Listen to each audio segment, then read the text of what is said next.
a gente entendeu, né, como que um processo cultural é essencial para um conhecimento leve e que marca a vida de uma pessoa. E fazer teatro, fazer arte é fazer parte desse processo de formação. O meu nome é Miriam Nassif, eu sou atriz, coordeno os trabalhos, os projetos de arte e educação aqui do Grupo Atrás do Pano há 30 anos, né? E a minha história com o teatro, ela começa desde criança. Sim, desde pequena eu contava histórias. Desde os 5 anos eu gostava de decorar as histórias e contar. E depois comecei a fazer teatro na escola, no jardim mesmo, com 6 anos. Depois continuei na escola e sempre apaixonada numa casa de artistas, né? Venho de uma família de artistas e isso também me influenciou muito na escolha da minha profissão. Eu sou formada em artes cênicas e trabalho aqui no Atrás do Pano, coordenando os projetos de arte e educação e também atuando nos espetáculos, nas comunidades. Essa sou eu.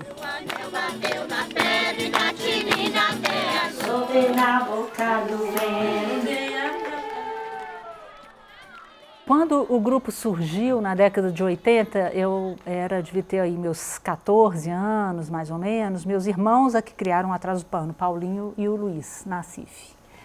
E eu achava aquilo lindo, assim, eu ficava encantada, né, com os bonecos e com o movimento deles, mas eu ainda não atuava, não participava com eles, né?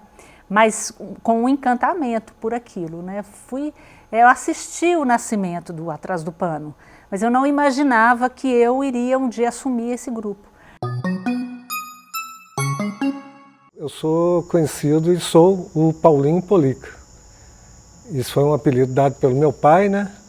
E eu sempre gostei de desenhar e achei que eu futuramente seria um cartunista, desenhista. Estudei artes plásticas na Escola Guinhar, na UENG. E sou marionetista, trabalho com teatro de bonecos. Um belo dia resolvemos montar uma peça de teatro, eu e meus amigos e irmãos, chamado A Ópera do Bicão. A Ópera do Bicão foi um sucesso. Ela era muito divertida, era um espetáculo muito alegre. E a gente usava bonecos de várias técnicas, bonecos de luva, bonecos de vara. E a gente precisava de um nome. E como a gente trabalhava atrás do pano, me veio à luz, falei, gente, vamos pôr o nome de Atrás do Pano? Ficou o Grupo Teatro Atrás do Pano.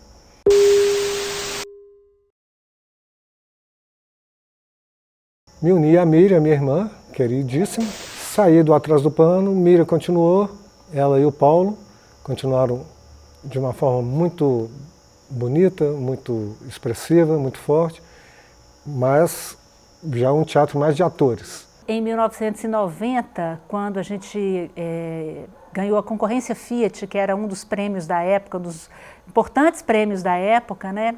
Eu e o Paulo Tilma, que é meu parceiro, né, de vida e de trabalho, a gente assumiu o Atrás do Pano. E assumindo o Atrás do Pano, ele tomou um outro rumo, que não o do teatro de bonecos, né? A gente nunca abandonou a linguagem de bonecos, né? Tanto que o Paulinho continua com a gente até hoje, mas o grupo tomou outro rumo. Eu fui estudar teatro, fiz artes cênicas, o Paulo já vinha de uma experiência cênica muito diferente da minha e isso foi muito legal para a gente poder encontrar uma estética própria, que dialogasse nos dois lugares, né? De um teatro mais contemporâneo e também de um trabalho mais lúdico. Então, na década de 90, para se fazer teatro, a gente não tinha as leis de incentivo, esse tipo de patrocínio. Então, era, por um lado, muito interessante, porque você tinha as casas, o teatro, e você tinha o ingresso, né? Então, sobrevivia de ingressos. Mas era difícil, não era para qualquer grupo, assim. E nós tínhamos a tarimba do trabalho lúdico. Então a gente desenvolveu muitos projetos cênicos, lúdicos, né, brincantes, que nos davam recursos para montar espetáculos, para pagar o diretor, para poder montar o cenário, enfim, pagar os atores e continuamos firmemente assim, nesse propósito do trabalho de educação. Nós tivemos sempre um pé na escola, um pé na formação, né, e na formação em serviço, na formação lúdica, né, nesse encontro, né, da arte, da brincadeira. E eu acho que essa é a nossa história.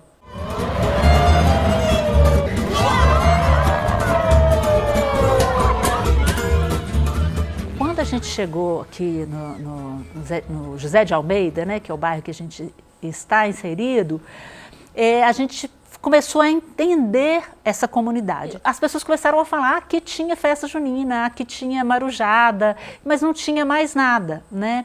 Aí nós conseguimos fazer parte do projeto Ponto de Cultura, na época, né, do Ministério da Cultura, que é um projeto sensacional que tem o propósito de desenvolver a cultura local, como ponto de acupuntura, né? E aí a gente pensou no projeto chamado As Grandes Figuras, que foi um projeto que perdurou durante muitos anos, né, e até hoje a gente ainda vem, né, fazendo a manutenção desse projeto, que é o trabalho das pessoas, das figuras que fizeram o entorno, né, o bairro e também a cidade de Nova Lima. Isso tudo começou, é uma história muito legal, porque a placa aqui da rua, ela está escrito Dr. Lundes, aqui no Zé de Almeida. No Ouro Velho, que é um bairro do lado, mais de classe média alta, a placa é Dr. Lunde. E a gente sempre entendeu que é o Peter Lunde e não Lundes, né? Mas a gente eu não sei se existe um Lundes por aí. E aí, a partir dessa pergunta, né, criou-se um conflito, e esse conflito foi resolvido pelas crianças. Então, fomos para pesquisa, computador, fomos entender, fomos para a escola veio para atrás do pano, e aí a gente fez o boneco, né, o Peter Lunde, e aproveitamos e fizemos o José de Almeida. E aí veio a família do José de Almeida, que era um vendeiro aqui do bairro, a família veio, contou para as crianças quem era esse cara. A marujada chegou, vem brincar maracatu, que a festa já começou. Vem pro Zé de Almeida, que lugar especial. Chame Harold Jones pra brincar no carnaval. Diga Nova Lima, Peter Lunde descobriu a folia mais gostosa num cantinho do Brasil. Então, para o projeto As Grandes Figuras, a gente não podia deixar de trazer o Paulinho, né? Polica, eu acho que é ele que tinha que fazer os bonecos, né?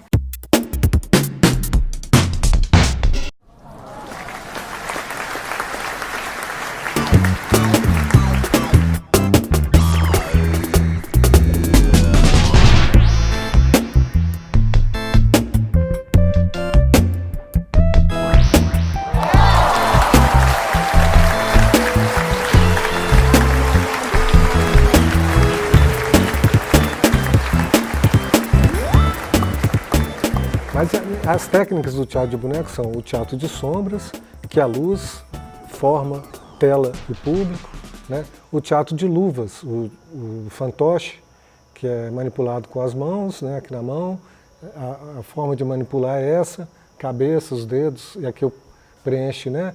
E faz os movimentos, o ritmo, dá o ritmo e tal. E o boneco de vara, que é muito interessante, que é por baixo a vara, né? Mas você também pode criar articulações, né? Movimento de cabeça, manipula as mãos, articulação na boca, olhos, e você pode manipular sozinho ou com mais um companheiro. E aí tem o boneco de vara, tem o trangler, que você manipula para baixo, uma vara ligada na cabeça do personagem, e é vara e fio, só que para baixo, é chamado de trangler. E tem o boneco de fio, ou a marionete, que eles chamam, mas marionete é o nome dado para todos os tipos de boneco, que vem de marion, em francês, né? Mas a marionete de fio, que são os bonecos ligados ao fio, né? E tem o boneco de balcão, que você manipula por trás do balcão. O boneco na frente, o manipulador, né? E ele em cima de um balcão. Iluminou, o boneco apareceu, tirou, o boneco sumiu, né? Aí você consegue fazer mágicas.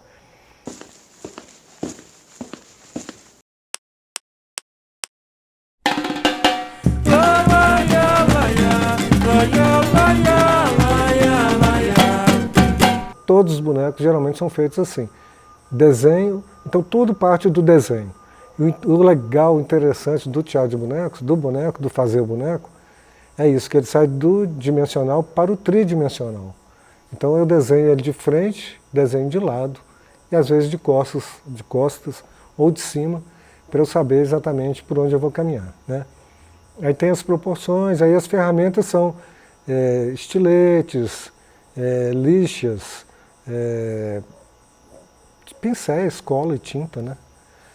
E é isso, e o material tem que ser um material leve, porque se a pessoa vai carregar, então ele funciona como se fosse uma mochila, para a pessoa ficar livre. Mas é ótimo, assim, é divertido ver um boneco na hora que ele toma vida, né?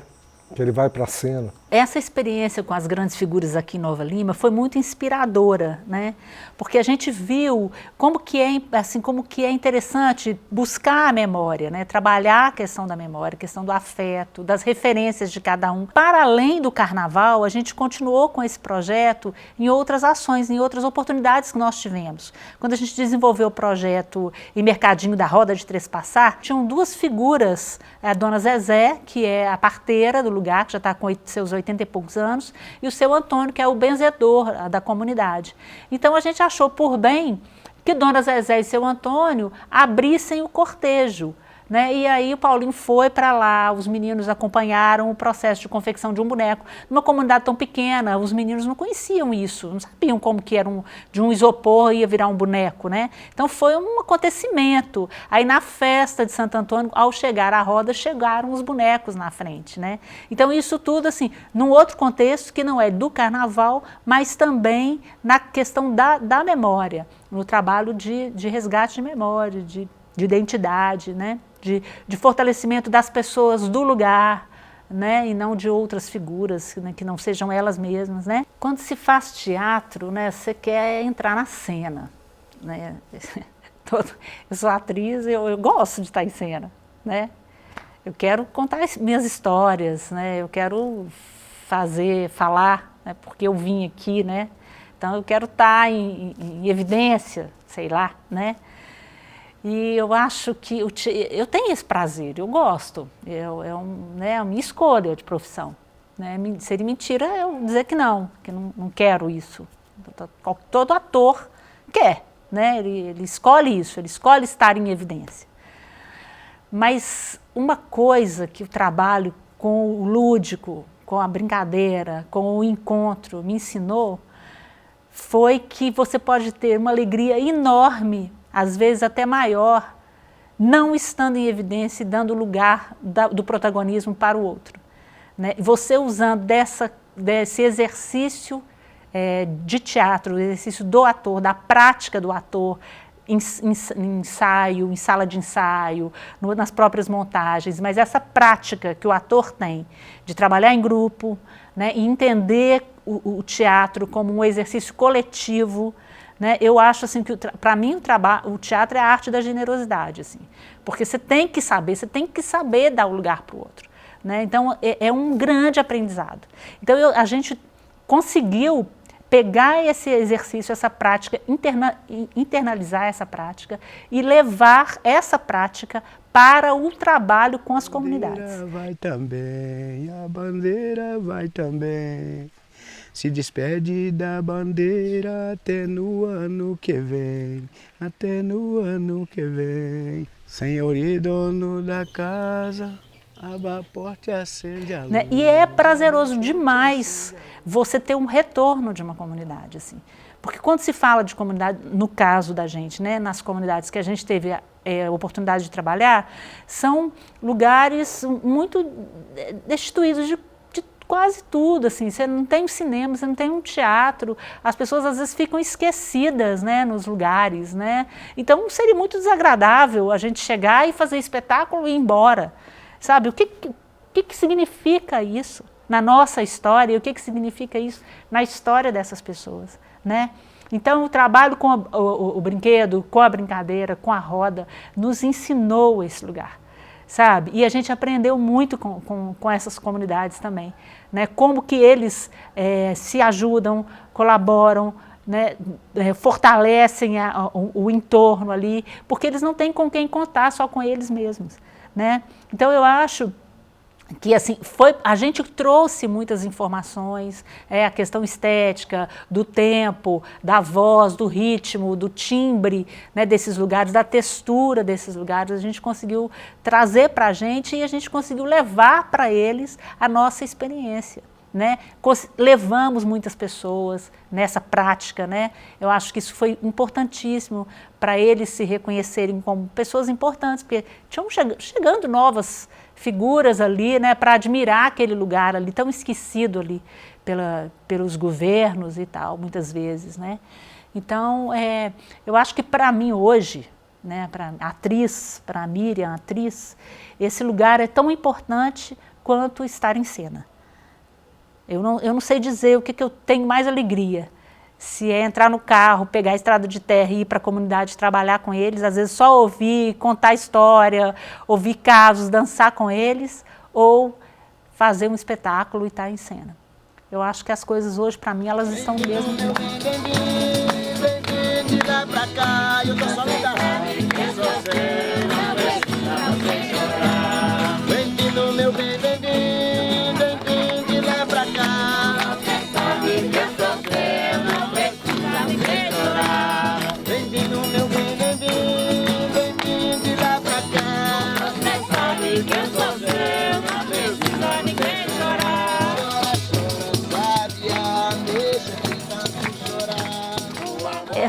Tem muita história para contar, né? Eu acho assim que é ter muita coisa para contar, é ter muita foto para ver, ter muito conteúdo, né? Eu acho que é isso, tecer essa grande colcha de retalhos, né, da vida da gente. A minha própria vida se confunde com a vida do grupo.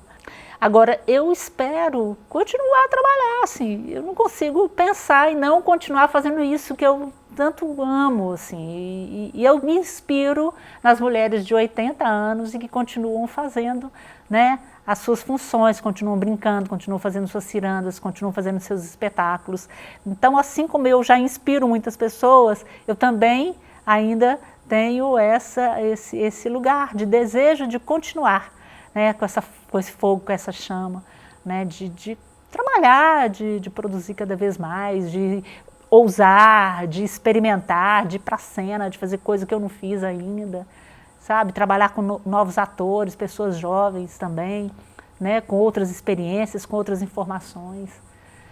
É isso, é maravilhoso.